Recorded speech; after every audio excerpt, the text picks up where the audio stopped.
Hello दोस्तों, नमस्ते, जय माता दी। मैं अपने चैनल सोनम मोदी लोकगीत में आप लोग का स्वागत करती हूँ। छोटा सा स्वर गीत है, आप लोग सुनिएगा और कैसा लगे कमेंट में जरूर बताइएगा। और बहुत प्यारा स्वर गीत है, तो आप सब जरूर सुनिएगा। ससुरे से आईना नदिया त भाभी से यारज करई, भाभी से यारज करइयो।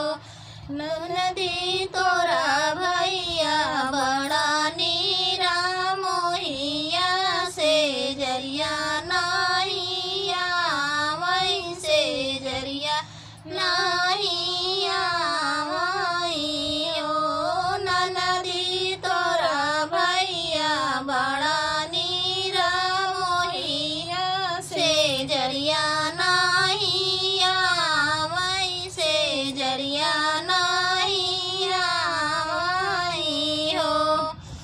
तनिया राजा सुनई ननदीता भैया से राजा करई, भैया से राजा करई हो।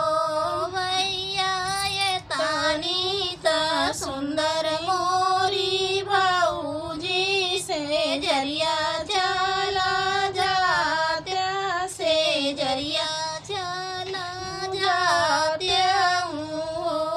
भैया ये तनीता सुंदरी मोरी भाऊजी से जरिया चला जात्या, से जरिया चला जाते हो।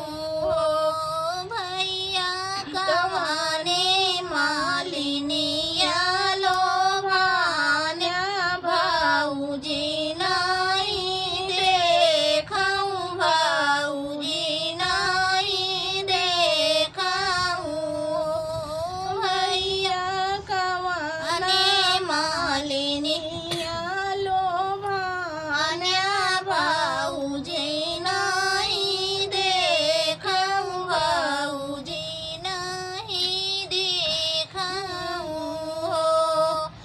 भैया नहीं जल भाभी के से जरिया नहीं त मुखा बोलाऊ, नहीं त मुखा बोलाऊ।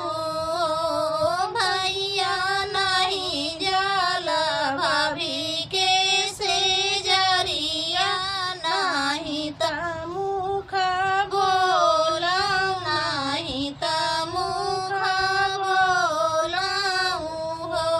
काऊ कहीं बहिनी कहत लाज लागई, कहत लाज लागई हो। बहिनी मालिनी तफान ये पातर कुसुम, ये सुंदर कुसुम, ये सुंदर हो। बहिनी मालिनी के संग हमारा हवई, मालिनी संग सौ गई, मालिनी संग सौ गई हो।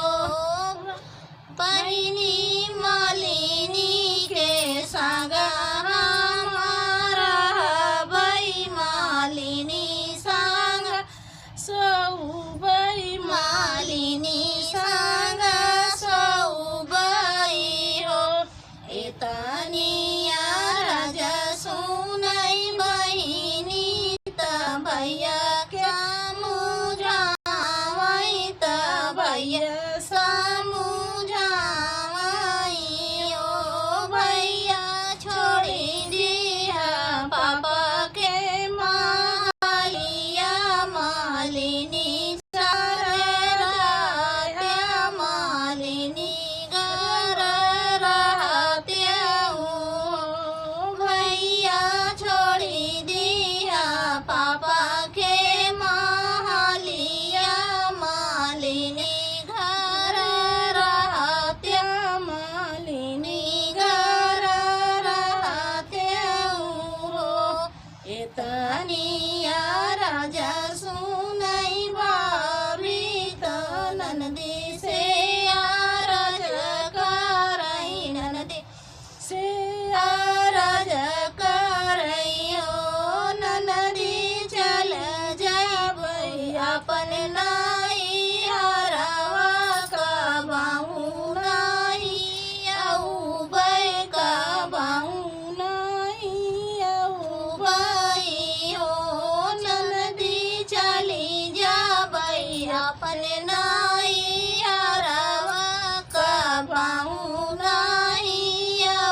मालिनिया नाही तिऊ मालिनिया नाही औतिनी हो एतनी बचन सुनै पियावा त मनवा दुखित भए मनवा दुखित भए हो रनिया तुई मोरी रनिया से रनिया तुई नि ठाकुराइनी तुई नि ठाकुराइनी